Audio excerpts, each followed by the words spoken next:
ဟုတ်ကဲ့ပါအခုကတော့ကျွန်တော်တို့အင်းဝမှာပေါ့ရေနန်းတော်ဆိုလားမသိဟုတ်လားကိုရေနန်းတော်လား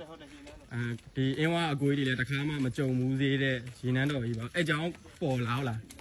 ငလင်းအဲအကြောင်းပေါ့အဲ့ဒါပေါ်လာတာလက်ရှိတွားပြီးတော့မှလေးလာမှာ လေးလာမှာဟုတ်ရဲ့ကွ ဆင်းလာ ကဲအားလုံးပဲဘဝတုဒ္ဒရအောင်လို့အဆုံးထိကြည့်ပေးကြပါလို့ရှင်းလိုက်ကြည့်ပေးပါအောင်နော်ကဲဒါကတော့ line မောင်အားလူတွေရောဗောနော်အကုန်လုံးအဝေးရလူတွေရောဒါဒီကိုကြီးကပြောတာဒါကြီးလိုက်လို့ကြည်ရတာဗောနော်ကြီးကံပါလို့အခုဒါကတော့နေကံကိုကြီးတွေဖြစ်ပါတယ်ကိုကြီးတို့ဘဝမှာလည်းမကြုံမှုသေးဘူးနော်ဒါမျိုးပါဟုတ်ကဲ့ပါခုသွားကြည့်နေပါပြီလို့ရှေ့ဆိုရောက်တော့မှာပါနော်ဒါလေးစောင့်ကြည့်ပေးကြပါအောင်ဗျဟုတ်ကဲ့ပါအခုကတော့ရောက်ပါပြီလို့အခုပါကိုရေနန်းတော်ကြီးဖြစ်ပါတယ် ဒါပေါ်ရမယ့်ဟာရွှေရှေးဟောင်းထဲမှာပါတယ် ဟောရှေးရောက်နေမှာပါတယ်ဩဒီမှာပါရေနန်းတော်ကြီးပါတဲ့ အောက်ထဲမှာကြံသေးတယ် အောက်ထဲမှာကြံသေးပါသေးရဲ့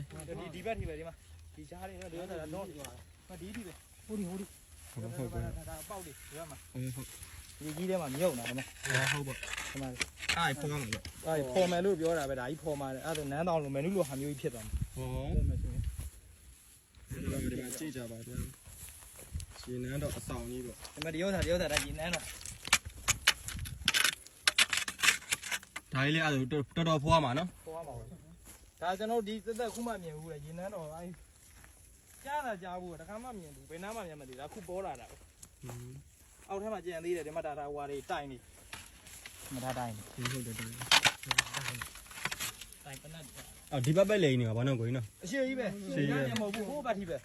ဟုတ်ပါဒီ ဟုတ်တယ်ဟိုဘက်ထိပဲ ဟိုကနေရှေ့ ရနေပြီ ဂျုံလေးသွားကြည့် ဒီတောင်းလျှောက်ဒီမှာ ပြောပြဂျုံလေးကြည့် ဒီမှာနေဟိုမဟုတ်ရှည်တဲ့လိုက်ဟိုရှည်တယ် ဩဟုတ်တယ် တော်တော်လေးမဟုတ်ဘူးဟိုထိတ်ကြီးပဲ ဟိုရှေ့လိုက်ပါလားရှေ့နားထီပဲ